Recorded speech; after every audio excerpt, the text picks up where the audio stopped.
Hey team, happy holidays. Really quick before we kick off what will be a rerun of an old MOPs MOEs episode, we just wanted to pull some of our greatest hits, some of our maybe less well-known favorites that we've shared over the years, and put those out over the next couple of weeks, Christmas and New Year's, to basically carry us into 2025.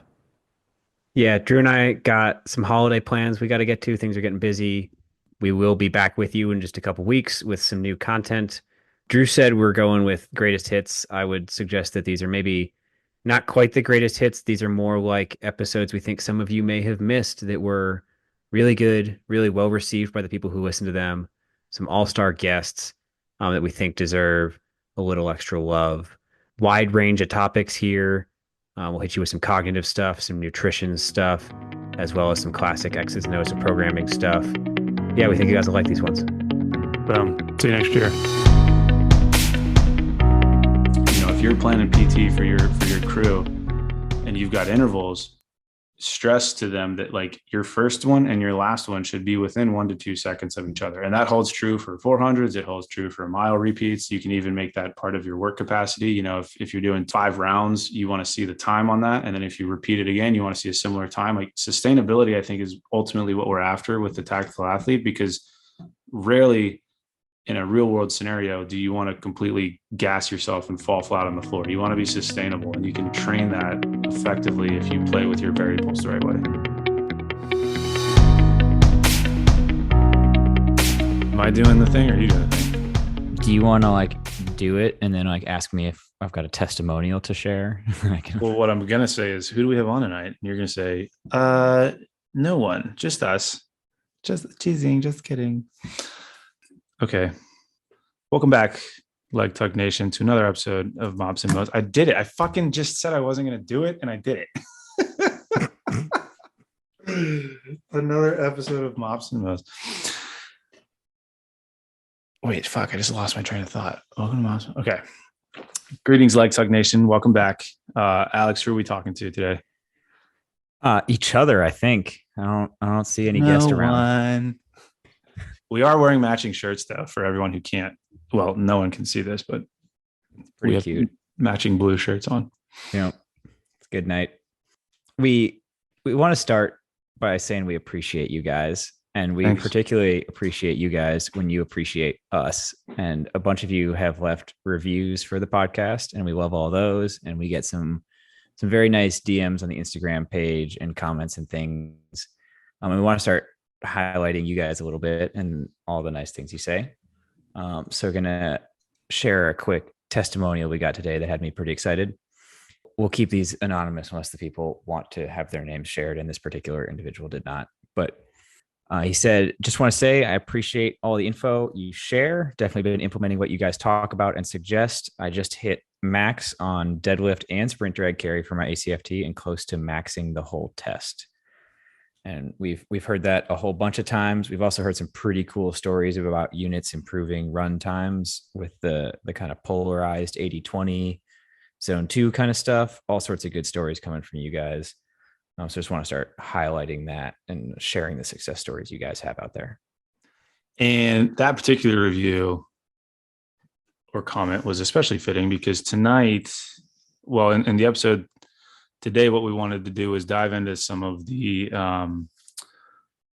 X's and O's of training and programming. I think the bulk of our audience, well, the most vocal bunch of our audience tends to be professionals, coaches, researchers. But we do get a lot of feedback from soldiers and tactical athletes as well. And one of the requests that we've gotten more than once is just kind of how to train, how to program, how to put something together if you don't have access to a strength coach. And so we sort of decided to sit down with pen and paper and press record and kind of see where we go. So that's what we're getting into today. Hopefully there's some useful nuggets in there. Hopefully there's some things you can take away and implement into your own training. And we say this a lot, but if there's specific questions anybody has, or if there's things that they want us to touch on related to this type of thing, reach out, because we do see all that stuff and we do factor it into the things that we do want to talk about on the podcast. Enjoy. Nice. I was waiting for it. Boopy boppy boop, music, music, music, blah, blah, blah, blah. Do you just want to run down that list? Or you have the framework in your brain. I'll just riff off of you. In my brain. Oh boy. Can't believe we're wearing the same colored shirt, man. Aren't we great? Look at us.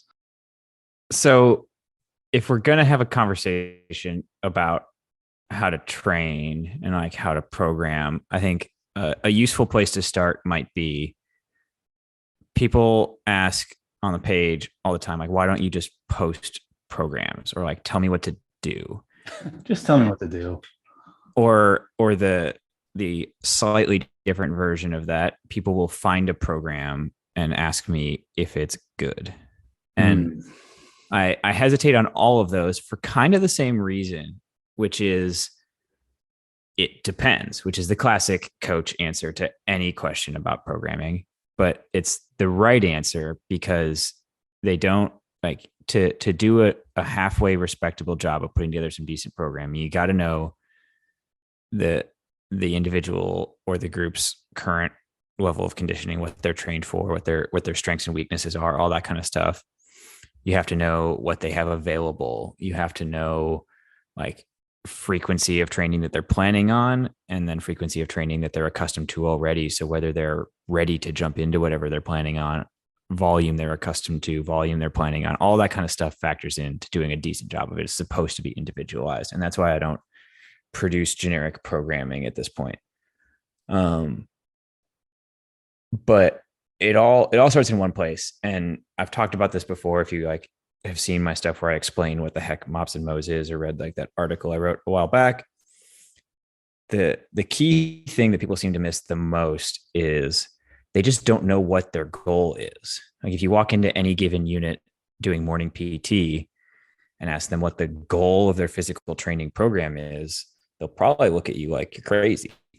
Like, what do you mean goal? Or just exercising, get better at the test. I don't know, whatever. Shut up.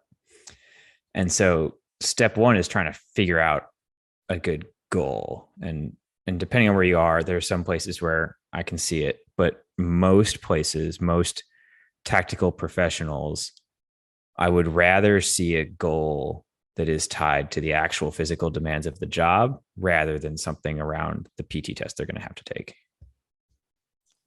Yeah. And I mean, I'll add to that because I think it, and I don't want to get like too cliche with this and talk about SMART goals, because sometimes that works in this world, sometimes it doesn't. But I think having something that is quantifiable helps.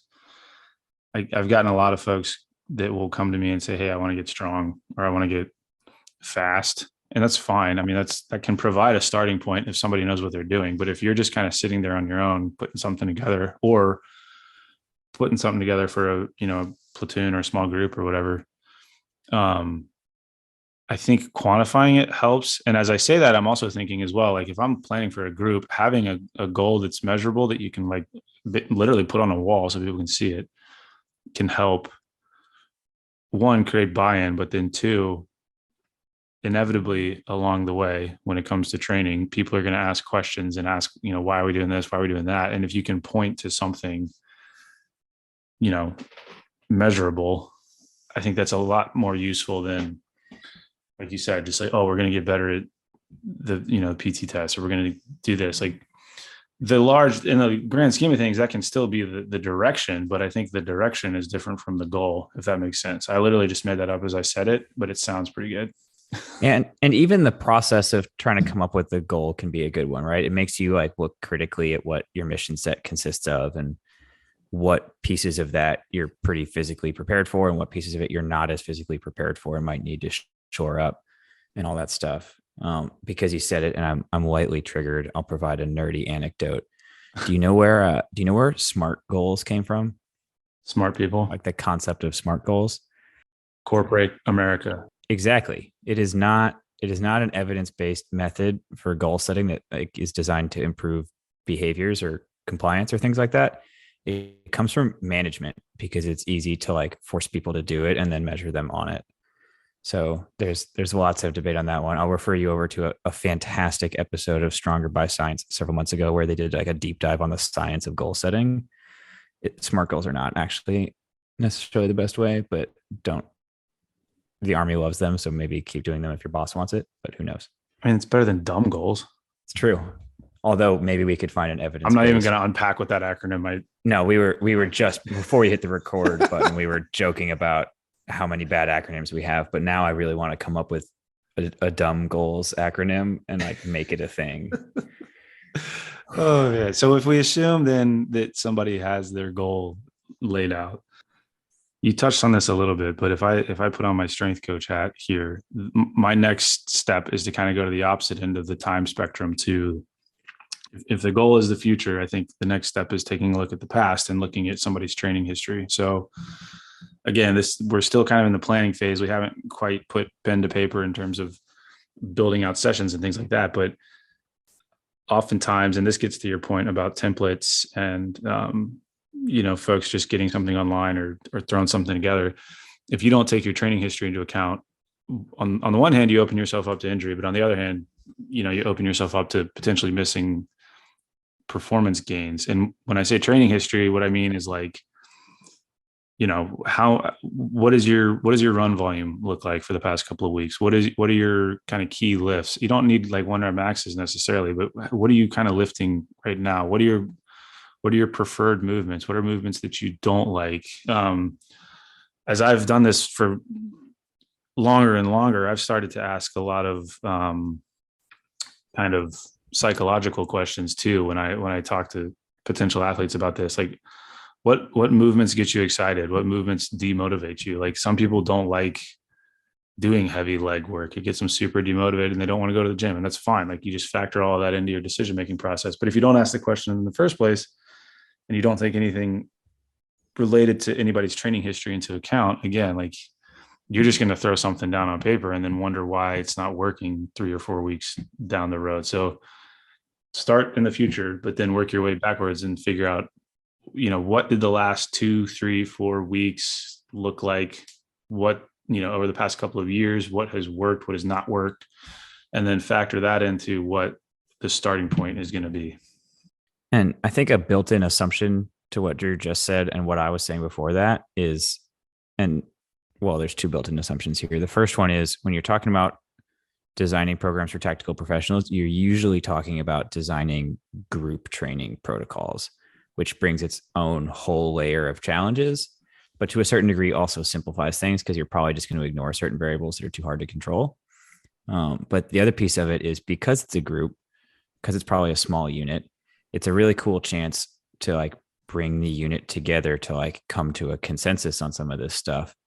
Like if the platoon as a group came up with this goal, there might be a little bit more buy-in around it. Or during the process, you might find that there's certain types of training that you guys really like and certain types of training that you guys really don't like. And all of those can feed in. Sometimes the training they really don't like is exactly the training you need to do because you've identified a weakness. So I'm not saying don't do it just because they don't like it, but bring the team in together, I think is probably valuable. And I know just from personal experience, being a platoon leader, you're a dumb lieutenant, but you have lots of ideas you think are good. But getting the guys in the room and finding out like, hey, like we haven't liked it the last couple of months because we missed this one thing we used to do monthly where we did this competition thing. Like, oh yeah, well, like shit, let's bring that back. That's easy. Or like finding out that one of your E4s has a degree in exercise science and like is brilliant at this stuff, and then you can tell him to do it. Life gets a lot easier. But lots of good reasons to bring the group in. Right. Because the thing that I see happen a lot is whoever's designated, and this is talking specifically like a military group setting, like whoever's designated as the PT guy goes and creates a program and then slaps it down on the table. And it's like, here's what we're doing for the next week or for however long they're in charge of. It's like, okay, cool. But then you wonder why people don't want to do it. It's like, well, they didn't have any buy-in.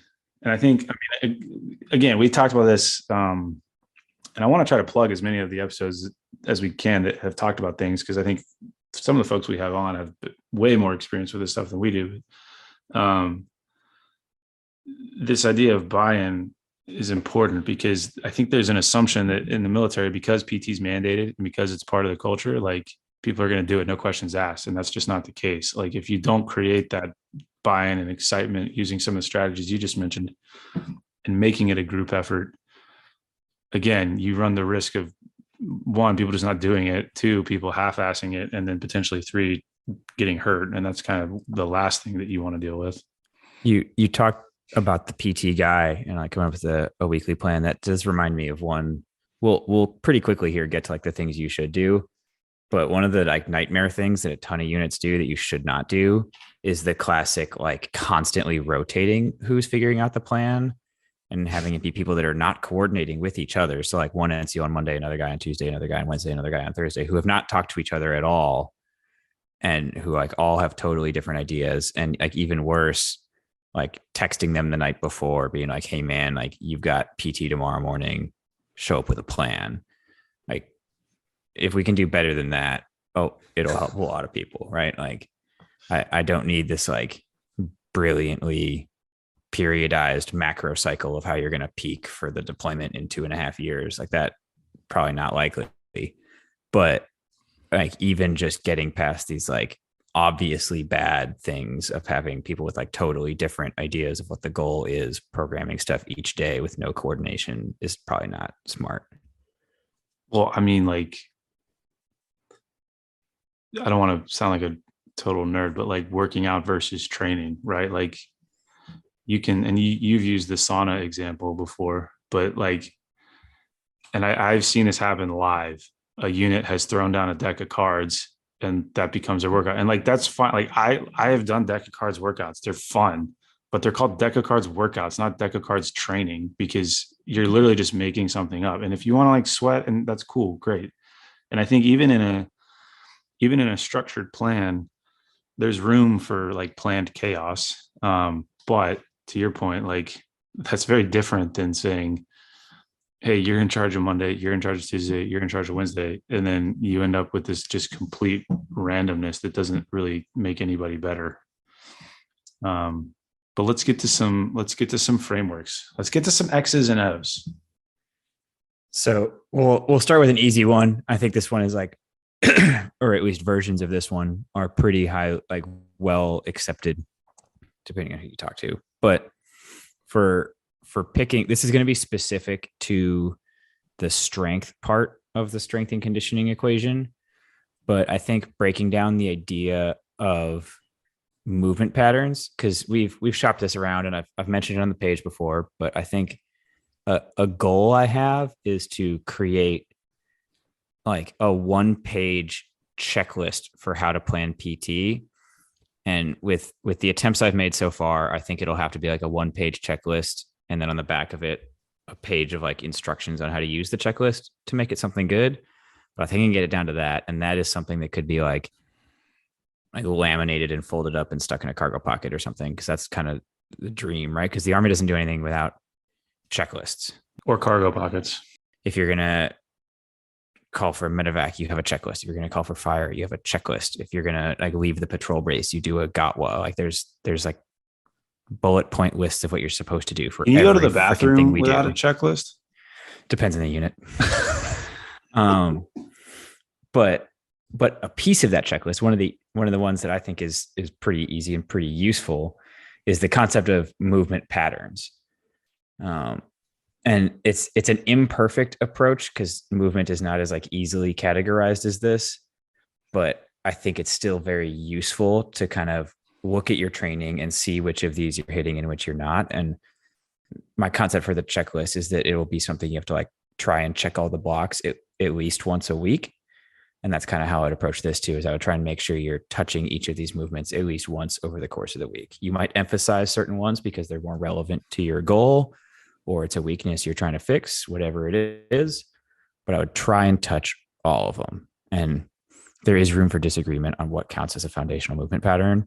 But the breakdown I like starts with hinges and squats, which exist on a continuum from something like an RDL being a pure hip dominant hinge to something like a front squat being a pure squat. Lunge, pushing and pulling, both are going to be upper body. And then for both pushing and pulling, you have horizontal and vertical. God forbid you do it at a slight angle that's not horizontal or vertical. It's just a useful classification. We said that at the Break beginning. the system if you go at 45 degrees. Yeah, sorry. And then carries, carries of all varieties. I know everybody loves a good farmer's carry, but you can do all sorts of different carries. Drags, and then twisting and bracing, which are kind of the opposite of each other, either like actively twisting against resistance or bracing when something is trying to twist you. Those would be my list. And then with like a bonus little asterisk of like try and do both bilateral and unilateral within those categories. So like both arms or one arm, both legs or one leg. You get it. Yeah, I'm looking at it like, yes, I like the idea of movement patterns. And I as I think about this, like I've dipped in and out of this over the years. Because on the one hand, it gives you, and I would actually argue that for the novice or the beginner or somebody who's just getting into writing programming, basing a lot of things off of these movement patterns is the right way to do it, because it does give you, it gives you puzzle pieces that you can play with. Hinging, squatting, lunging, pushing, pulling, carrying, dragging, twisting, and bracing. For me, twisting and bracing, the buzzword you'll hear a lot is core. I like that we've spelled it out as twisting and bracing. I don't think a lot of people realize that like your quote unquote core is designed to resist movement, not necessarily create movement. And you guys can fight me on that if you want. That's fine. Like keep doing your crunches. But when we look at doing carries and really a lot of like offloaded carries, contralateral carries, and basically what that means is just like doing things differently on different sides. That's where you can get a lot of bang for your buck in terms of capital C core training. And then you mentioned some of the frequency stuff. So like I've seen success doing this a couple of different ways. You can kind of chunk all your lower body stuff into one bucket, chunk your upper body stuff into the other bucket. Like, I guess as a maybe a tip or a coaching tip on that front, like pick an approach, plan out a week or so and stick with that for a period of time to see what it creates on the back end versus this week I'm going to set it up this way. Next week I'm going to set it up that way. Like you got to give your I call them phases, but you've got to give your phase or your week some time to mature and kind of feed back to you whether things are working or not. And what I mean by that is like if you put a lot of let's say you put your hinge pattern and your push, I'm just making this up, but like let's say we go hinge, push, carry on Monday. Like leave that on Monday for a couple of weeks and see if the numbers are going in the way that you want them to go versus week 1, Monday is hinge, push, carry, and week 2, it's squat, pull, twist. Because I've done both of those approaches, and I think that letting it mellow for a couple of weeks and letting yourself or the athletes that you're working with kind of get used to the movements is going to produce a much better result than constantly, I won't say constantly varied because I believe that's trademarked, but constantly changing things. While potentially fun, really chips away at your ability to create a feedback loop. And that's what ultimately what you're looking for. And I realize I went off on an absolute tangent there for movement patterns, but the takeaway is figure out your structure, which is something we'll dive into, and stick with it for a little bit to see if it's doing what you want. And one thing to close out the movement patterns conversation, hopefully, thought of it as you were talking. A reason to go with movement patterns rather than exercises, or like really 2 reasons to go with movement patterns rather than exercises. 1, movement patterns are equipment agnostic. Like you can find things with any piece of equipment or no piece of equipment in each of those categories. Some can be kind of hard, like doing pull movements with no equipment whatsoever is pretty challenging.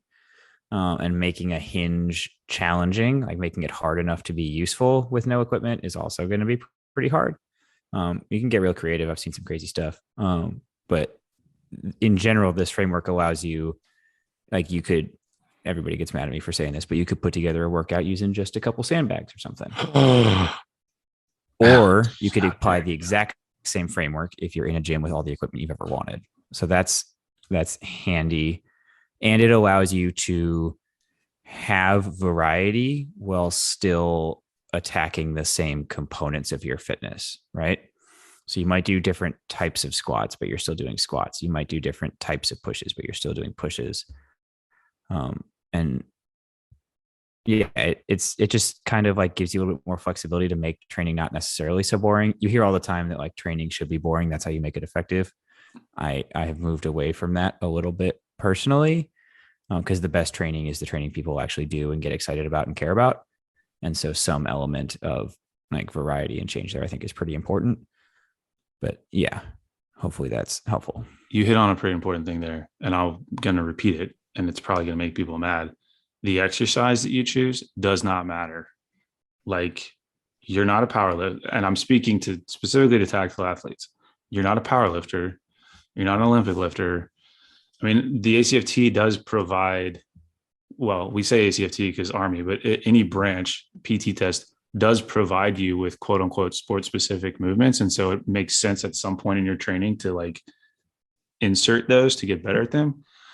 But outside of the time in which you're kind of peaking for that particular test, like to your point, the reason why the movement pattern construct, I would argue, is more effective is because, like you said, you know, we can categorize a large number of exercises as quote unquote squats, back squat, front squat, split squat, Bulgarian split squat, hold a baby above your head, overhead squat, like a bajillion different. Instagram has a ton of them, but we're still focusing on that movement pattern versus saying we have to back squat, we have to deadlift, we have to, you know, bench press. Like, yeah, those are great movements.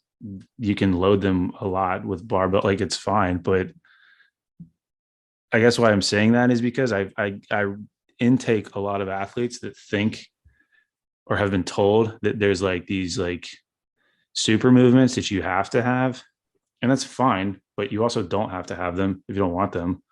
Like, if you like front squats and you don't like back squats, cool, we'll do front squats. Like, it's not going to make you less of an athlete. We're just going to stick with something that you prefer. And if down the road we have a reason or a need to put the bar on the other side of your shoulders, then like we'll look at doing that. But no one's going to die if you don't, or if you leave squat, bench, deadlift out of your program. Sorry, strength coaches. Case closed. Yeah, there's a whole rant there, but I'm gonna like hold back from getting too triggered.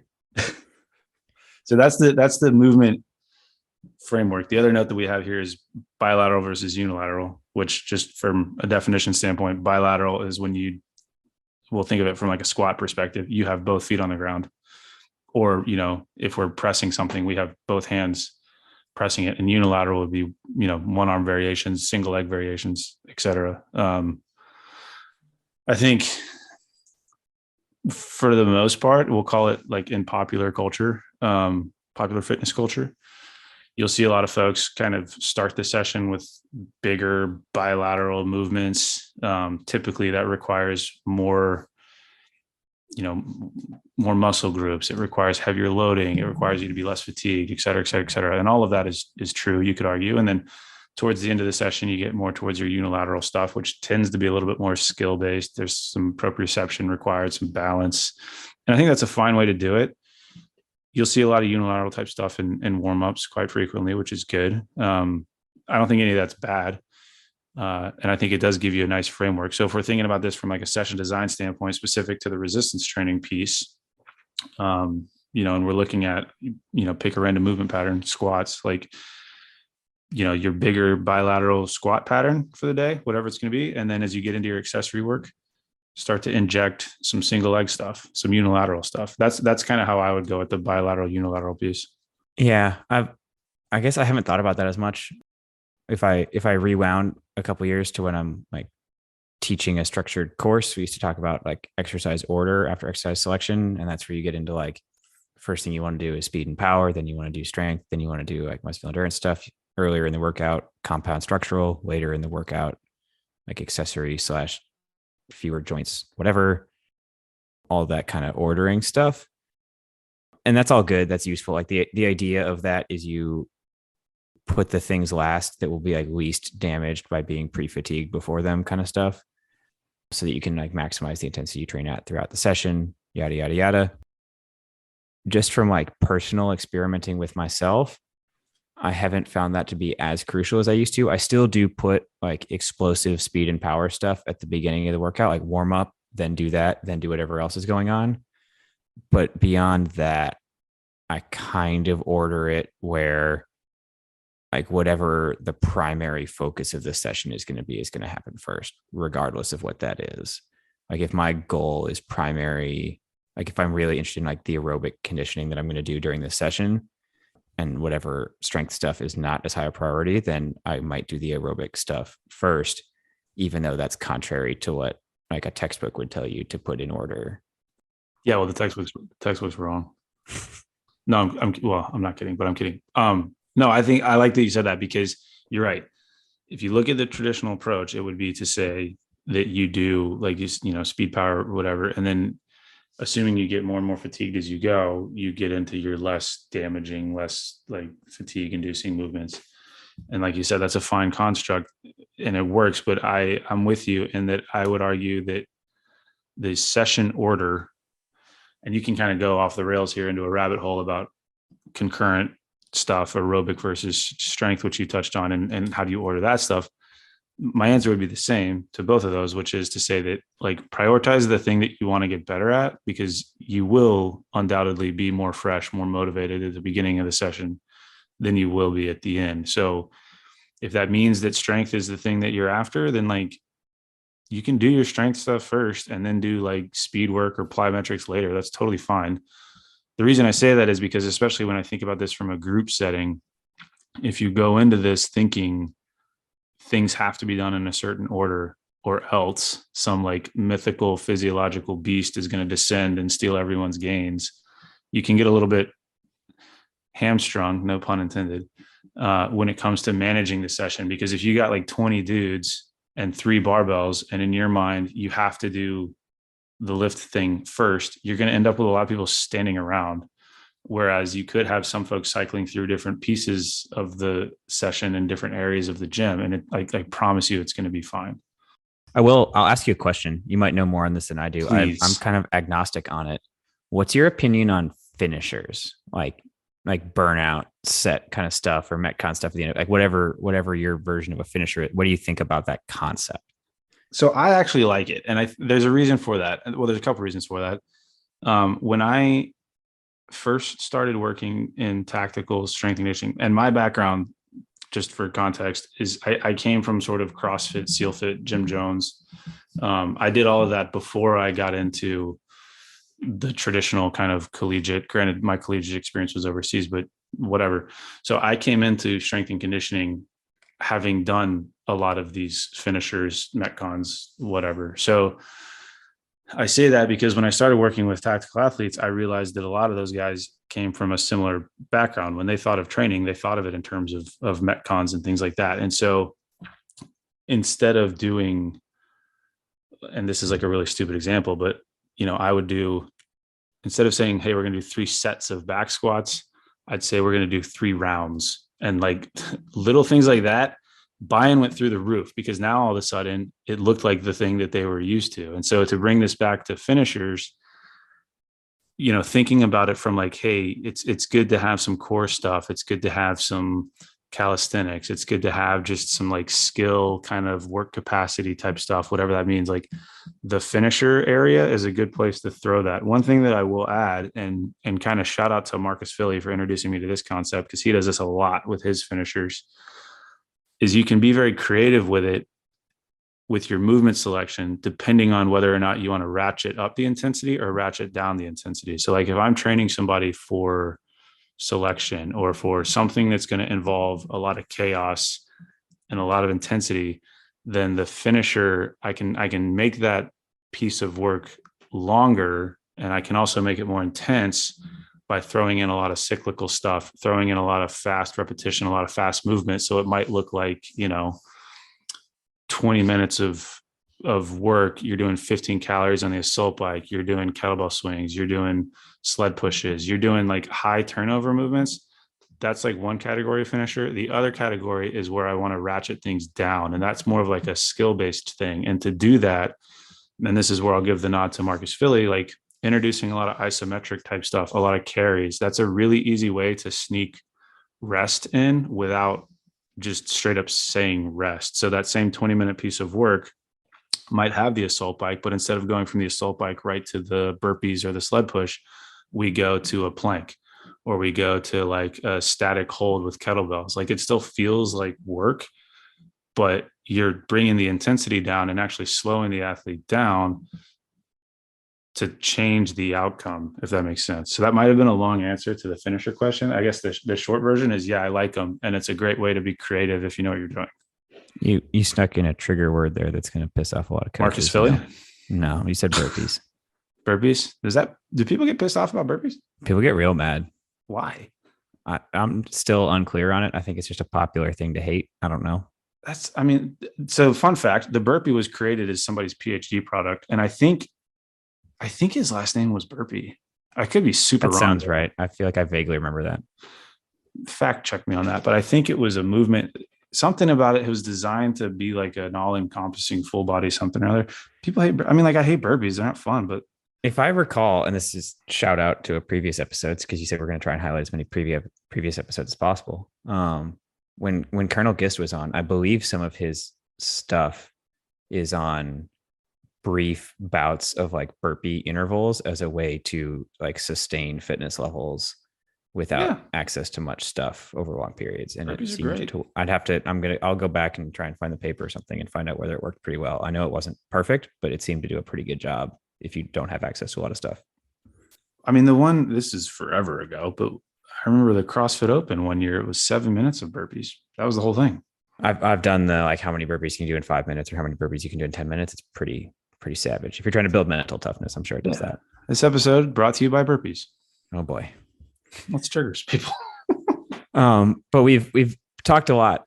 Well, actually, before we close out, that answer the finisher question, is that stone turned? Okay. I think so. But we have to move on to the conditioning stuff. But one thing we didn't really touch on necessarily was like frequency and volume. And I don't think it's really possible to give like a generic answer for anyone on frequency and volume. We will, at the end of the episode, I will ask you how many days per week should you dedicate to like strength versus endurance versus whatever, but that will kind of be our closer. Yeah, because the answer I'm coming up with is going to touch on that anyway. So we'll wait on that one. Let me just add one more thing on finishers, because I see this happen a lot. And in my opinion, the finisher is not an excuse to just smash everyone's face into the ground to think that you've had a good workout. Like, do a finisher, but it's also okay to walk away from a training session feeling good. And by good, I mean standing up and like breathing well. Yeah, it's a whole separate episode, but like I've been playing with it myself a little bit and looking at some of the literature on the topic of like exercise for like behavioral health and mood. I've played with a lot trying to find like a session that like does the most for my mood.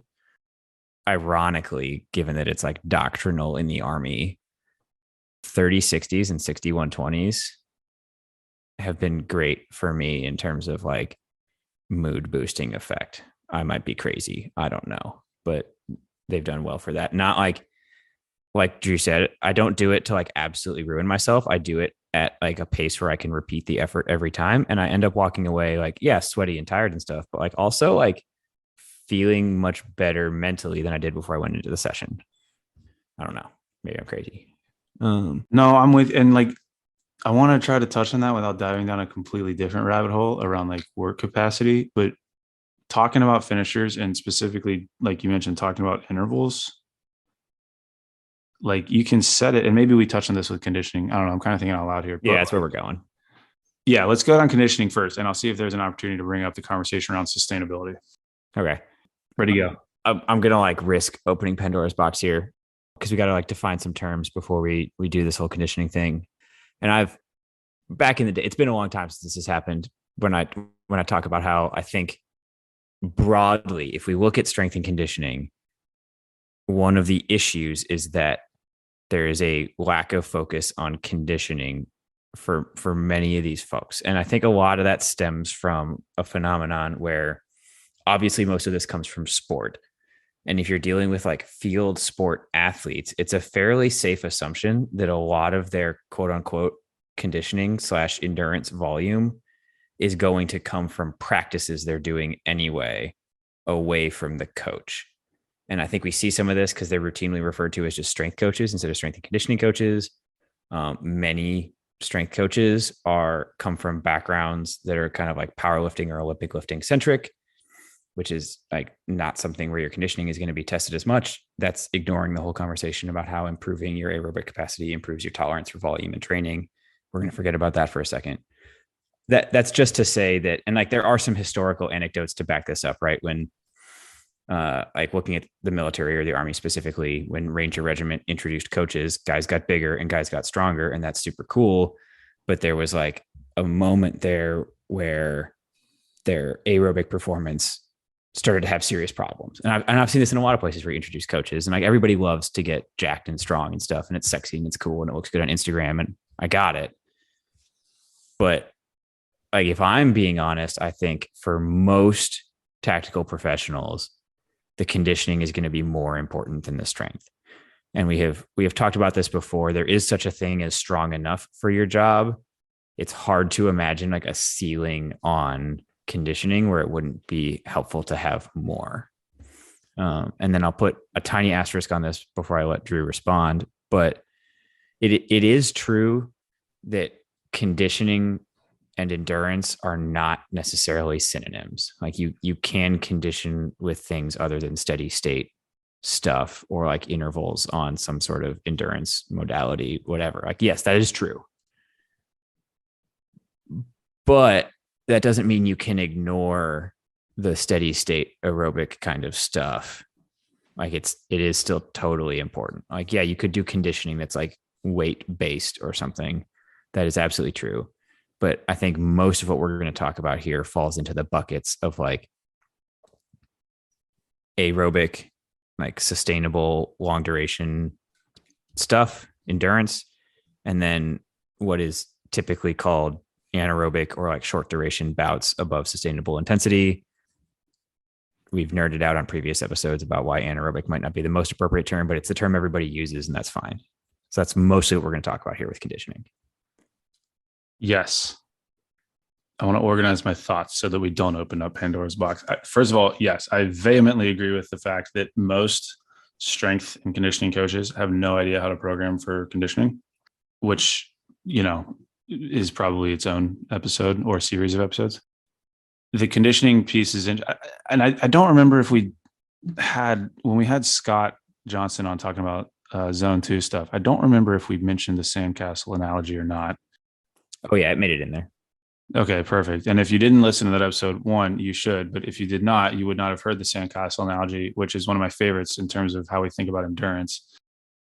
A lot of people think, so sandcastle is sand and water, right? And conditioning is kind of the same thing. It's volume and intensity. So a lot of people think that water is kind of the key ingredient, water being intensity, to building a sandcastle. But realistically, if you have a ton of dry sand, then a little bit of water, a little bit of intensity can actually allow you to create a pretty steep pyramid, a pretty big sandcastle. And I mean, there's a lot more to that analogy that Scott dives into. You can also just Google uphill athlete, sand, water, and read into it. But the key takeaway there, I think, to the point you just made, is like, you can be strong enough. You can reach a ceiling in terms of like, the difference tactically between somebody that can deadlift 400 versus 500 pounds, probably not that much when we really get down to it and like bullets are flying.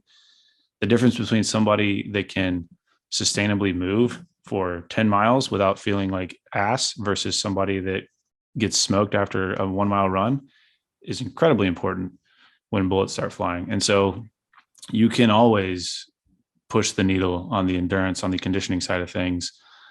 And what that means from a programmatic standpoint is it's okay to drop quite a bit of the volume, quite a bit of the frequency on the resistance side of the house and still maintain a pretty decent level of strength and free up a ton of adaptation currency, a ton of fatigue, free that up for focusing on the endurance piece. Because, I mean, we saw this with my brigade recently, and I think a lot of folks in the military with the ACFT now are seeing the same thing. And far and away, the worst event that everybody has on the test is the 2 mile run. So, you talk about low hanging fruit, like injecting some well thought out endurance training is going to have a massive return on investment in terms of improving test scores and just having people be healthier all around. I will briefly expand on a term you just used there, and it's good timing. We did not talk about this before the episode, but I have like drafted up an Instagram post about adaptation currency that I haven't posted yet. The concept here being you can only stress people so much and still have them improve their performance because of it. At a certain point, you're hitting diminishing return stuff. You have exceeded their capacity for adaptation. And everybody's going to have a different amount of quote unquote adaptation currency. It's going to be influenced by genetics. It's going to be influenced by their current fitness state. Lots of things are going to play into it. But you can only empty the tank as much as you are filling it up. Other things do empty the tank besides training. Training is one of the stressors a person might experience, but every other stressor counts. If you're doing lots of demanding stuff for the job, that is part of emptying the tank, expending adaptation currency. If lots of stressful stuff is going on in your life, that is also expending adaptation currency. And frankly, consuming alcohol is also expending adaptation currency. So lots of those things are like withdrawals from your account, and your recovery determines the deposits you're putting in your account. Are you getting enough sleep? Are you fueling properly and sufficiently? Are you hydrating properly and sufficiently? And then you have to make smart decisions there about like, and you see it a lot, like just nobody cares, work harder kind of stuff. Like just like, who cares that you got 4 hours of sleep? You got to still hit the gym at 5 a.m. and then do 2-a-days and all that stuff. And surely that's going to make you better. And I hope that people are like keeping track. And this is why you have to have a goal. And this is why you have to monitor your performance. But if you could get fitter faster by doing less work, then that's probably what you should do. And that comes back to adaptation currency and making smart decisions about how much volume and intensity is appropriate. Anyway. Well, no, what you're talking about, I mean, just for everybody who likes to Google things, it's the fitness fatigue model, essentially, which is, I don't want to say it counters super compensation theory, but it certainly provides a more robust framework for how human beings actually adapt to stuff. And to your point, like what that model essentially says is performance is the sum of the fitness piece, which includes the adaptation currency that you have available to utilize for fitness. So the fitness piece minus the fatigue piece. And so, if you don't sleep well the night before you train, you're going to be bringing in so much more fatigue into that session than you would have otherwise. And so the return on investment from a fitness standpoint might be the same because the session itself is the same, but the bottom has fallen out because we have more fatigue going into it. The sum of those two parts essentially leads to lower performance. So again, that's probably one of those things that could have its own episode, and it probably should, but in the interim, just Google fitness fatigue model, and that'll have more than enough information on what you kind of touched on there. Cool. Do we want to lay out the list of like conditioning modalities here that we have written down? I can do that. Yeah, go for it. Okay. And some people may disagree that all of these things count as conditioning. I basically just split the list into like strength stuff, which was the movement patterns, and conditioning stuff, which is everything else. So like some of these might not sound like conditioning to everybody. It's just kind of how I bucketed it here. But the first one is aerobic. And I defined that earlier as like an intensity level that you can sustain for an extended period of time. It's sustainable. Anaerobic, which I put quotation marks around to keep Drew happy, because we know that it's not actually anaerobic. There's still aerobic activity going on, but there's like anaerobic metabolic pathways are being relied on slightly more, whatever you want to do, however you want to term it. But what we mean by that is bouts of higher intensity activity that are not sustainable. You're going to have to take rest periods, yada, yada. And there could be rest periods in aerobic activity too. We're getting into fuzzy labels and stuff. It's all on a continuum. And then the next three are not everybody would I put them in the conditioning bucket necessarily. One is agility. And Drew and I talked about this term the other day. Some people might say it's agility as long as it incorporates like change of direction.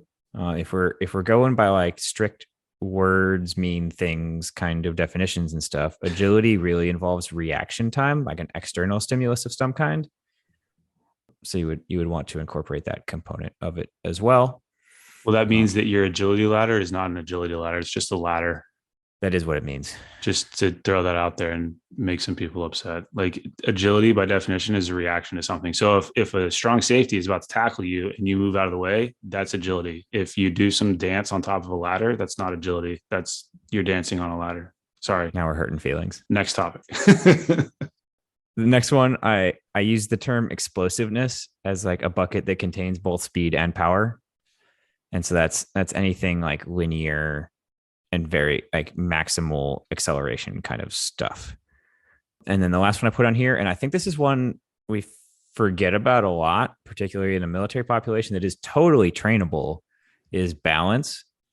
It's not sexy to train it necessarily, but it is trainable. And when I think about injuries that have happened to soldiers I have worked with, like out in the field, like things we might have, I don't know if we would have prevented them or not, but a lot of these injuries involved navigating complex terrain while carrying load and losing balance, right?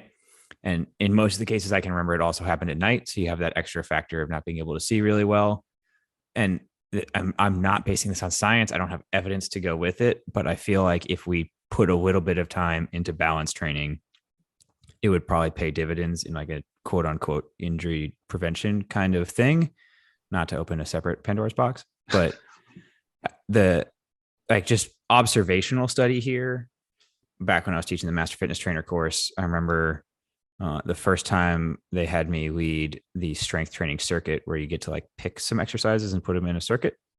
I included single leg RDLs on there, and it immediately became clear that assuming soldiers can balance on one leg proficiently at all is not a safe assumption. There's huge deficits in the balance department. So a lot of people might not consider balance a conditioning modality. I'm going to put it in that bucket here and say it should probably be on your checklist to incorporate to some degree. And you might do that just by including unilateral exercises, like we said before, but definitely have balance in there somewhere. I remember this was years ago. I wrote an article. It's online. You can find it. I think Uphill Athlete has it. Anyway, from a tactical standpoint, basically classifying conditioning in a similar way to what you just did. And if I recall correctly, the three that I came up with were endurance, stamina, and work capacity. And it kind of worked its way down in terms of volume and then worked its way up in terms of intensity. And endurance to me, and I've probably changed my mind on this a little bit, but it still kind of holds true. So endurance is just kind of open-ended, long distance, sustainable, something that you could do for quote unquote forever. And programmatically, what that looks like is, a lot of your long ruck stuff, a lot of your longer distance running. If you want to be non-impact with it, that's fine. Long rowing, biking, you could even put swimming. But the point is that it's long. It's at a pace that you could sustain for much longer than the actual session itself. And we could probably cage that in the zone 2 category if we wanted to go at it from that direction.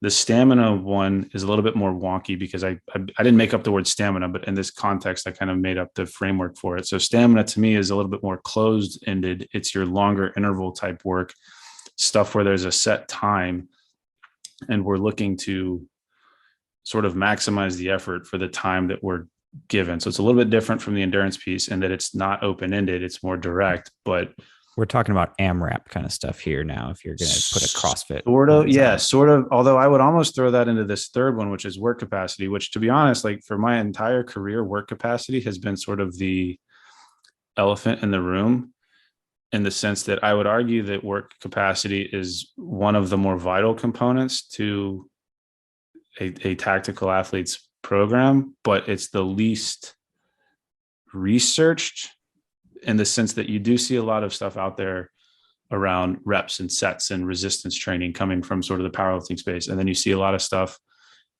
from track and field talking about intervals but that's all single modality stuff. Work capacity, I would say, is the piece of the puzzle that like CrossFit introduced. And there's a lot of wonkiness in there. There's a lot of randomness. And to me, that's okay, because at the end of the day, war, combat, whatever you want to call it, has the same squishiness to it. And so as as a younger strength coach, as I was thinking about all these types of things, caging it in those 3 buckets gave me some variables to play with in terms of, okay, this is going to be more of an endurance focused session. That's where I'm going to throw my long distance stuff. This is going to be a stamina session where we're doing intervals. We're doing hard but sustainable work. And then the work capacity piece is where we're going to throw in your sled pushes, your carries, your assault, like just the quote unquote chaos piece, but not so chaotic as to be random, because we, again, cage it in that definition of work capacity. So when I look at the checklist you have, I agree with all of it. For me, I go at it from a slightly different direction, which is what's the most simple approach we can take and what's the fewest number of variables we can play with. So like 3 things come to mind there to respond to that. One, you talk about the simplest approach possible. And I think that's like key. And we might have already overcomplicated some of these things more than we needed to. So sorry. We tend to do that. Sorry. But as I've like seen programs that have been successful in this like tactical group setting type of stuff, a theme is that they are much simpler than like social media or textbooks would have you believe they need to be, right? Like there's lots of conversation about like periodization and how much to progress week to week and individualization and all these things. But I see like really, really successful programs that they don't have structured progression in the program at all. It's just when you come into this facility, you're going to check the following boxes during the session, and that's it. And it works pretty well, and people get excited about it if you execute it effectively. The next thing, this is just a complaint, and you don't even have to respond to it. I get a little salty sometimes that this whole like human performance field has all these like terms with fuzzy definitions. Like not everybody agrees on what work capacity might mean, and not everybody agrees on what anaerobic might mean, or not everybody agrees on which energy system model to use, whatever it is. But part of why it frustrates me is because the field also borrows all these terms from physics that have really clear definitions. Like work, like is just force times distance. Like that is what work is. And then power is force times distance divided by time. And even something as simple as like jerk, like we think of it in the clean and jerk sense, but like jerk is the rate of change of acceleration, right? That's what it is. It's a term. It's defined. You can measure it. It's the derivative of acceleration. Got it. So like we take these like super clearly defined terms and then use them in these really fuzzy ways where we start talking about work capacity and not everybody agrees on what that means. I don't know if that was helpful. No, I'm with you.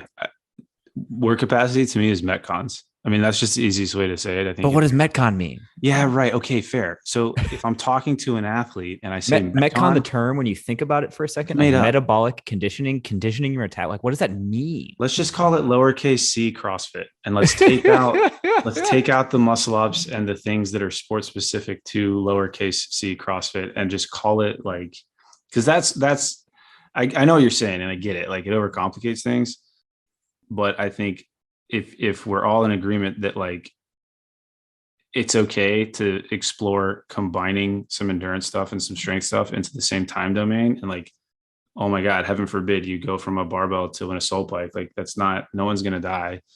That to me is work capacity. And I know that, like you said, everybody's going to come at that with probably a different definition, and that's fine, as long as you can put some constraints in place so that you don't hurt people, and then explain that effectively to the athletes that you're working with. Cool. Now I'm going to ask a much more direct question that I think is relevant here. This comes up a lot, lots of DMs on the Instagram about this. We've talked about zone 2 before. If you follow this podcast, you probably heard the conversation, talked about like polarized endurance training, 80-20, whatever you want to call it. And so Drew, I'm going to ask you a direct question on that topic. What is the minimum volume of weekly endurance work that you should be doing before polarizing makes sense? Right? Because there's an amount, I don't know if there's like a clear definition of this. It's probably individualized and stuff. But if you only do any kind of endurance training for like a total of a half hour a week, you're probably going to make more money doing like interval stuff, like running some 400s or something. But see, I don't know how true that is. I know. I've heard that. And I don't. My anecdotal experience, I don't know, seems to back that up. I haven't looked at research on the topic, but because people and that can't. So there's a funny story sort of to that, which was that like several years back when like I won't name names, but like high intensity endurance became like the thing. And they found that when traditional runners did high intensity training, oh my God, they got so much faster. And what no one really thought about was the fact that the people they were looking at brought years and years and years and years and years and years and years of volume into that setting. And what I think then happened was, because at the same time we were seeing this rise in functional fitness, people thought, oh, well, if I don't have a ton of time to train, I can just go really freaking hard. And those people did not bring that base of volume. Those people did not bring that base of volume. And so you had to really be paying attention to the space to see this happen. But the people that were touting this high intensity model slowly started making less and less noise, because I think they realized, oh, wait a second, like you've got to have a pretty big base of endurance for this. And the analogy, I mean, even in the CrossFit space, look at how popular aerobic stuff has gotten, right? Exactly. So it's like a system-wide acknowledgement that we have to do some aerobic conditioning. Like intensity work sharpens the knife, but if there's not a knife there in the first place to sharpen, you're just banging flint and steel together, not really doing anything. So all that being said, to answer your question, I don't want to say it depends. I will use an example of an athlete that I'm actually working with right now. Shout out Allie. We've been working together for a few weeks, and basically we're in a fact-finding phase of, she's doing concurrent training. So she's doing strength work and endurance work. And on the endurance side of the spectrum, we've stayed in the zone 2 low intensity space, and we've slowly ratcheted up the volume of that to see at what point I start to get feedback mechanisms letting me know that the frequency, the volume, the intensity is a little bit too high. And what I'm looking for in that case is like, hey, I'm really sore going into my strength session the next day, or hey, like pretty beat up, blah, blah, blah, blah, blah. So whatever number that becomes, that to me is the answer to the question of how much volume needs to be in place before you start polarizing. Because for some folks, if they don't have a very big background in the endurance space, it might be like 2 to 3 30-minute runs a week reaches that tipping point of this feels like too much. And you'll see, the strength numbers might drop, the subjective feedback might drop, like we just talked about. I've heard other folks talk about like, the guidelines for healthy living, whatever, Canada has them, the United States has them, United Kingdom has them. There's guidelines in there for what is deemed by the medical community to be a healthy amount of volume. And I think that stuff is sound, but I would rather see folks kind of experiment and say, okay, based on your training history, which we talked about at the beginning of the episode, why don't we start with, we'll make it up. Why don't we start with 2 30-minute sessions a week on the endurance side of things? It's going to be zone 2. It's going to be easy work. After 1 or 2 weeks of that, we're going to ratchet it up to 35 minutes or 40 minutes. And then you'll know when you reach that point of like, hey, this feels like a good amount of volume. Then one of those endurance sessions is going to turn into, for me at least, instead of just dropping that entirely and going straight to speed work, because there's a lot of risk in that, I'll keep the volume the same and throw in some surges or some speed work within the run. Once that becomes, part and parcel of the program, then we'll transition more towards direct intervals. But I think to take your question kind of a step further, when people do start to polarize stuff, there's a risk of just dropping entirely away from endurance, long, slow distance stuff and throwing in like 100-meter repeats, and then you get hurt. Drew took a long road to get there, and he's extremely passionate about the topic. A long zone 2 road, a long steady state road to get there. I will throw out, after having talked to a few people about this, Drew being one of them, but several others, it seems like there's a decent consensus, if we're looking for like a quote unquote minimum effective dose here, is at least 2 to 3 sessions of at least 20 to 30 minutes of that like low intensity zone 2 stuff. Mm-hmm. Establish that floor of consistency before you start sprinkling in the other stuff. And that will help you build a respectable base. And you can obviously build on that a ton. And like, it's also nice, like you may not end up, because we're talking about like how to build programs for groups in tactical environments. And what I will tell you for damn sure is that sergeant majors do not like seeing people doing zone 2 conditioning during PT. So you might have to have a conversation about like what you're trying to do and the reason why. Or the alternative approach is either like create time for people or encourage people to use their own time.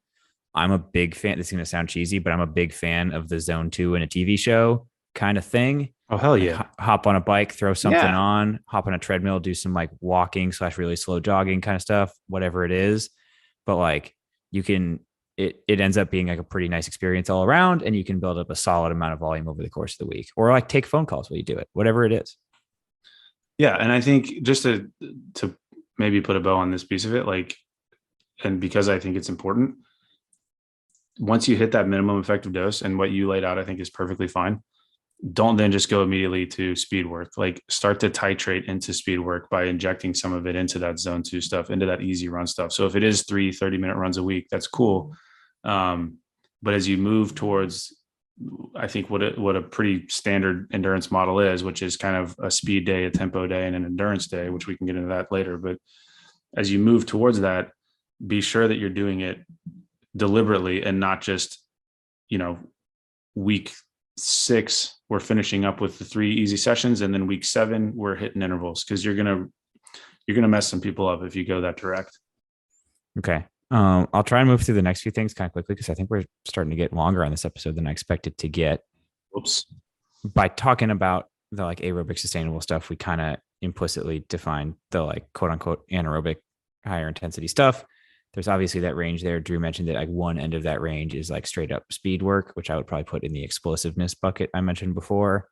And then somewhere in between there is like a variety of modalities of intervals, right? And this is where you're going to hear terms like maximum aerobic speed, or like, and then you get in conversations about like what work to rest ratio is the right one for the goal you're training for. Like you could do 400s, and you could start out with like a 1 to 2 work to rest ratio where you rest twice as long as you did the 400. And instead of progressing the speed you do it at or the number of reps you do, you could try and just shorten the rest time between them and sustain the same pace. There's lots of ways to play with it when you're starting to talk about interval stuff, depending on what your actual goal is. Drew, stop me if you have notes you want to make. Well, I'll say no. I'm glad you brought that up, because I'll try not to get long-winded here, but like the variable that you manipulate is going to determine the stimulus that you get from the session. And intervals is a great example to use for this, because it's pretty straightforward. If you make the interval longer, so if you go from like a 400 to a 600, you're getting more into like the speed endurance piece. So if the athlete is hitting 400s at a particular pace, say that they're doing it at their goal 2 mile pace, and they can sustain 400s, then if you increase that to 600s at the same pace, you're taking that speed and you're making it longer. That should make sense. If you add intervals to that at the same pace, so we're still doing 400s. Let's say the first week we did 4 of those at that pace, and then the next week we did 6 of them. That's still speed endurance, but I kind of just think of that as more of an endurance thing. So we're increasing the athlete's ability to sustain that pace, but they're not quite at the point where they can make it go longer. We're just stacking volume on top of it. So I kind of went 1 step forward, 2 steps back there in terms of how I would progress somebody. Chopping the rest away is good if they get to the point with relatively longer intervals. So again, if we're looking at that 2 mile example and we're up to like doing 1,000 meter or 1,200 meter repeats, mile repeats even, that's where I would start to play with chipping away at the rest, because ultimately by doing that, what we're trying to move them towards is the sport specific distance that we're after. So if it's a 2 mile, and we've built up to the 2 mile distance through a series of intervals, and the athlete has shown that they can sustain that pace for whatever distance it is, then we chip away at the rest. And that gets us to arriving at that kind of sport specific goal, which is an unbroken 2 mile. I tried to keep that short. Did that make sense? It made sense. And I also forgot a key thing that I like to reinforce here. The one running program framework that like every Army unit seems to understand is the ability group run, where you like break up based on your 2 mile time and you all go run as hard as you can for the same route, which ends up producing the stupid outcome of volume could be measured in distance. And if that's the case, then everybody's doing the same amount of volume, kind of, but volume could also be measured in time.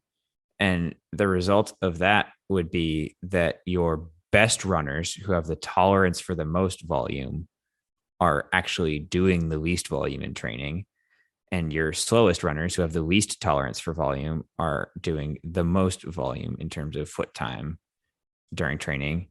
And as like a former nerdy A group guy, that means your A group guys get back. And especially during the winter, they end up getting pissed off because they're like standing under the awning behind the cough, waiting for everybody else to get back. And they start doing like cheesy nonsense that wasn't very structured. You start doing like wall sits or core work or something like that. It just gets dumb. So I would strongly encourage programming based on time rather than distance. Yes. Strongly encourage. Yes, I agree with you. And I call it task versus time, because you can stretch this out to the work capacity thing we just talked about and do it the same way. 20-minute AMRAP versus just 5 round. Like 5 rounds would be task, 20 minutes would be time. The time piece to me, and especially with endurance, I would say 99% of my endurance work is time, for that exact reason. Like it's easier to do it for a group. It's easier to make metrics off of it. The 80-20 thing that you talked about is it's easier to build that out if you're doing things based on time. The difference for me when I start to make it more, when I make it more task-based, or I inject specific time or specific distance, is when we need to get more sport specific leading into a PT test or leading into a selection.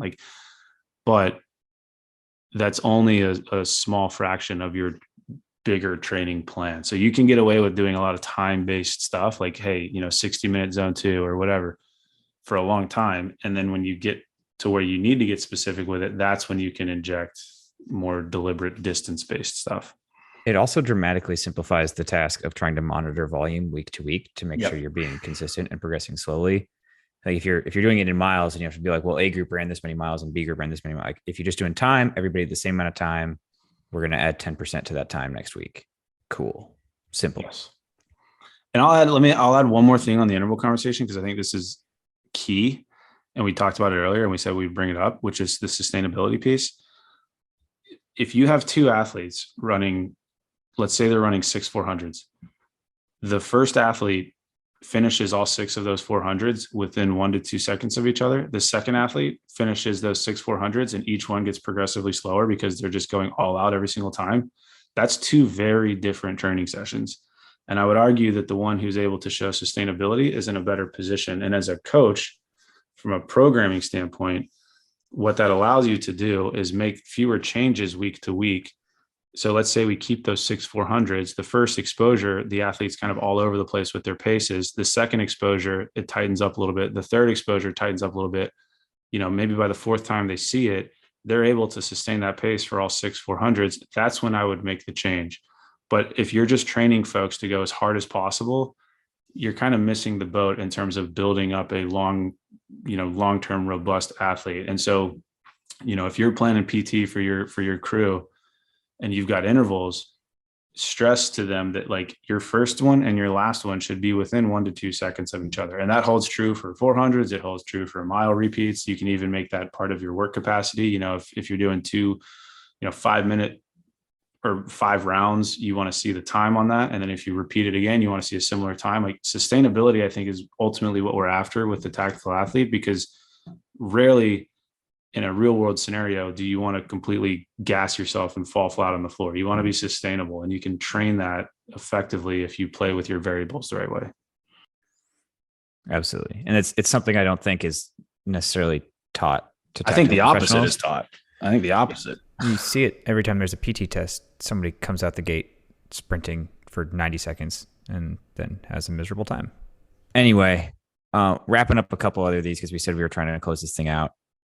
Agility and explosiveness, the only key note I'll put on those kinds of things is that it's really hard and probably a waste of time to design like a whole session focused on those things, but it's really easy to plug them in at the beginning of a session focused on something else, where you do your warm up, you do a fun, intense, whatever kind of speed work thing, and then you move into something that is like a little bit longer duration, whether it's interval stuff or some sustained aerobic stuff, whatever it is. And then unless Drew has any final notes on that section, I'm going to ask him the question of, given a 5-day week, how many days each would you budget towards strength days versus conditioning days? And this comes with the assumption that you're separating those two, which we have talked about. You don't have to, but how would you budget your 5 days? If we're looking at the average, I would do And if we're assuming that there's a recovery day in there, so that gives me 4 days, I would do 2 strength, 2 endurance, just because that's the easiest way to hack it. If I'm dealing with somebody who is not as strong as they would like to be, or not as strong as they need to be for the task or for the test, then bias shifts more towards strength. So maybe then you end up with 3 strength days and 1 conditioning day. Again, if we're holding that recovery day, and vice versa, if somebody does not have a lot of endurance, we might hit 3 conditioning days, 1 strength day. If we get rid of the recovery day entirely because we assume that they can recover on the weekends and they can tolerate 5 days of training in a row without stopping, I earlier in my career, I probably, and I did this, I would have 3 strength days and 2 endurance days. I would actually change that now, and I would have 3 endurance days and 2 strength days. I think you can get away with way less strength than you think you need. And like we mentioned before, you can add way more endurance than you probably currently are. The question then becomes, how do you kind of manage those variables so that you don't just run your face into the wall? But I'll pause there and see if that brought about any thoughts. Yeah, I'm going to riff a few random thoughts that won't necessarily seem related. One is like active recovery days, and you use the term tolerate, and people can tolerate a lot. It's how much can you recover from and positively adapt from. And I think that's a distinction that's useful to make, because Army leaders will like look for how much can you tolerate, and more is always better, and that kind of stuff. What we're really looking for is like dosing it at a point where their adaptation currency can keep up with it. And that's where you get into a conversation about an active recovery day. Active recovery days don't need to just be like a bunch of guys foam rolling or doing yoga necessarily. There's lots you can do in there. You could build in skill work during an active recovery day. If you're trying to like introduce something more skill based, you could work on the technique of it during an active recovery day. There's a ton of things you could do that are active recovery. You might need to call it something else. We ran into that a lot with like first sergeants and sergeant majors don't want to see active recovery on the PT calendar. So you might need to like hide it under the guise of like flexibility, mobility, or skill or technique, or like just put a name on it that sergeant major likes a little more. Who knows? The other piece of this is realizing how few actual consistent, uninterrupted 5-day weeks people have in a tactical environment, and having a plan that is like readily set up so you know which day gets cut when you miss training, either like you know it ahead because there's like Veterans Day weekends coming up. Maybe you have Veterans Day weekend, you know you're going to have like a 3 or 4 day week on one side of it or the other. You know which ones to cut or in which ones to prioritize. So make sure that's built into your plan.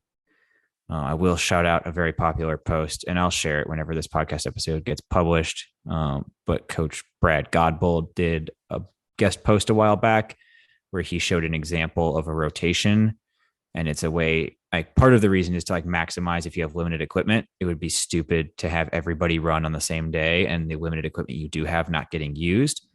It makes a lot more sense to have some kind of rotation set up across the unit so that somebody every day is using whatever equipment you do have. That would be intelligent.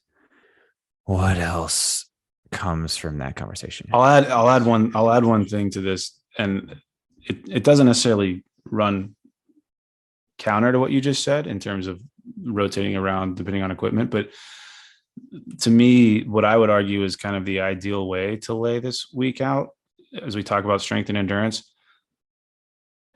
And we'll go off of like the 2 strength, 2 endurance, 1 recovery day concept here. Like bias the beginning of your week more towards the higher intensity stuff. So that could be heavier lifting, that could be speed work. And then the end of the week, that's where you can introduce your lower intensity or your volume stuff. And so taking that one step further, one of the things I like to do when I start with new athletes is figure out when we think about a lifting session, like what is the most fatiguing? Is it the squatting? Is it the deadlifting? And that then becomes the session that we do earlier in the week alongside the intervals, alongside the speed. So we're talking like Monday, Tuesday at this point, because, and I think we talked about this with Alec when we had him on, the consolidation of stressors idea. I think there's a lot to be said about clumping like stressors together to reduce fatigue. And what that basically means is that if we do, let's say, for example, we do heavy legs on Monday and then we do interval work on Thursday. Well, we're going to take a lot of fatigue from Monday into Tuesday and Wednesday. And then maybe we feel good by Thursday, but then we're going to hammer the legs again with speed. So basically we're just always smoked in the lower body. Whereas if we do heavy lifting and speed early in the week, we consolidate that stress to Monday, Tuesday. And then by the time we get to the end of the week, we're feeling okay. And so, Wednesday can be kind of a tempo day. Thursday can be an active recovery day. Friday can be an upper body day because that doesn't necessarily tax your quote unquote endurance or conditioning muscles. Usually those are your legs. And then Saturday, if we're getting into the weekend, or Friday, if we want to keep it in the week, that's where we can inject a lot of the volume stuff, the longer distance work. So that consolidation of stressors idea, I think, is an important one to consider once you've established the number of strength days and the number of endurance days you want to do in a given week. Dig it. I'll throw out a concept here. I don't know how feasible it is necessarily. It's been something I've wanted to see. And I know I've seen a few units that have human performance people start to figure this out a little bit. The phrase ability groups gets used all the time, where we're all going to do the same kind of session. We're just going to do it at a different intensity or a different volume based on our current ability level. I think that's pretty straightforward. That makes sense to a lot of people. I would love to see needs-based programming where different groups might be doing entirely different workouts depending on their needs rather than their ability, so to speak. And to help that make sense, Drew talked earlier about somebody might do 3 conditioning days and 1 strength day in a week if they need to focus more on their conditioning, and somebody else might do 3 strength days and 1 conditioning day in their week if they need to focus more on their strength. That implies then that different members of the same relatively small organization have to be able to do different types of training on the same day. And that can get uncomfortable because you might have to split up your squad or your platoon or whatever. And we're not used to that. But I think if we were able to incorporate a little bit of that, it could be really cool in terms of the outcomes, because now we're starting to get to that individualized concept that we say we're aspiring to. Yeah, I mean, you could even take it a step further. And I actually consulted with some Australians on this before, because they had the same kind of question. And I don't necessarily think that this is appropriate for everybody, but you can also consider, if you do have a relatively mature in terms of decision-making group, you could create a month of sessions or a week of sessions or 2 weeks of sessions. And then each athlete can complete those in whatever order they decide to do. And then by the time that time frame is done, they should have completed. And you can even take it a step further and say, hey, of these 10 sessions, these are the higher intensity ones, these are the lower intensity, these are the volume ones, and you have to complete a certain number of each one. You can play with that concept a lot. Mladen Jovanovic is one of the guys out there that talks about this kind of open chain programming concept, I think is what he calls it. But again, I don't advocate that for everybody, because it does surrender a lot of decision making to the athlete. And there is a tendency for folks, if they don't do it right, to just kind of bias the things that they want to do. But I have seen it work in groups where, to your point, you do want to make sure that everybody's hitting the thing that they need to hit based on needs. And that's one way to play with it. It's not the way, but it's one way. There's obviously a lot more we could talk about, but we're starting to run long here. So I'm just going to throw out a silly, kind of dumb anecdotal story that I was thinking about as you were talking about what to do on which days of the week. There's one school of thought that says do a little bit of quote unquote functional overreaching right before the weekend, because they're going to get a couple of days of rest. So go hard on Friday or whatever, throw in a competition thing or throw in something high intensity or whatever it is. That's fine. I would take a minute to get to understand your people and what they're planning to do and what their weekends consist of, because not everybody's weekends are recovery necessarily.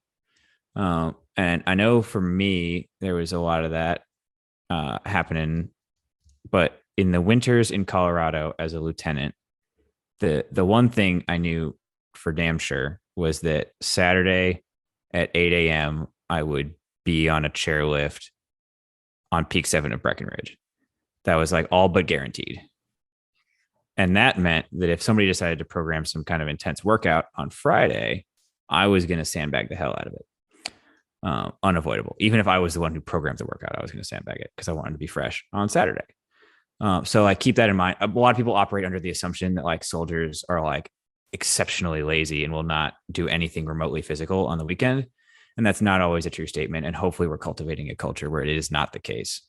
So keeping that kind of stuff in mind too might be helpful. That was just a random thought.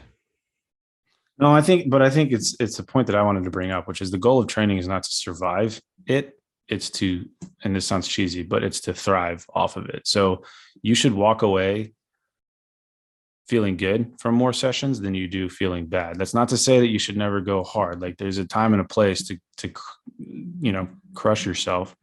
But that should not be the standard. The standard should be you go in, you do the session, the quality is great, and then you're done and you feel good.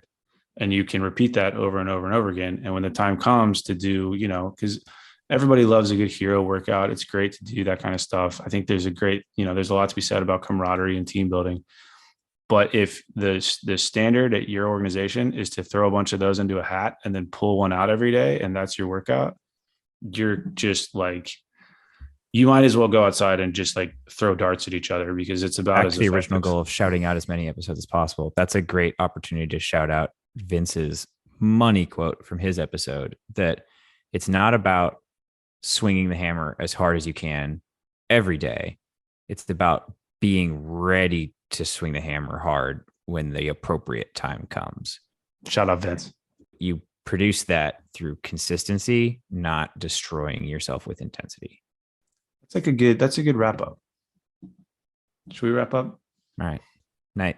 Thanks for listening, guys. Hopefully that was effective. And like we said, we'd like to do more of these. So if you do have specific questions on training, or if there are rabbit holes you want us to dive down, reach out. We're happy to do it. Later. Hey guys, Drew and Alex here. Thanks for tuning into this week's episode. Before you go, please rate and review the pod on the listening platform of your choice. You can also visit us on our website at www.mopsmos.com. That's MOPS, the letter N, MOEs.com. You can check out the library of podcast episodes, our latest blog entries, any helpful resources, and also sign up for our newsletter. Drew nailed it. Just to underline a couple of things, the podcast entries have in-depth show notes on the website. So if you missed anything or you want to read any of the research we talk about, it is all there. You can, at the bottom of the website, sign up with your email and receive future updates from us. The blog posts go a little bit more in depth in kind of written form on a couple of topics we get questions about all the time. But most importantly, I just want to ask all you guys, our best way the word gets out is absolutely word of mouth. So tell your friends, tell the people you work with, anybody you think would find it useful. Thanks for spreading the word. If you have any questions or comments, feel free to shoot us an email at either Drew or Alex at mopsandmos.com. Or there's a contact form on the website. Thank you.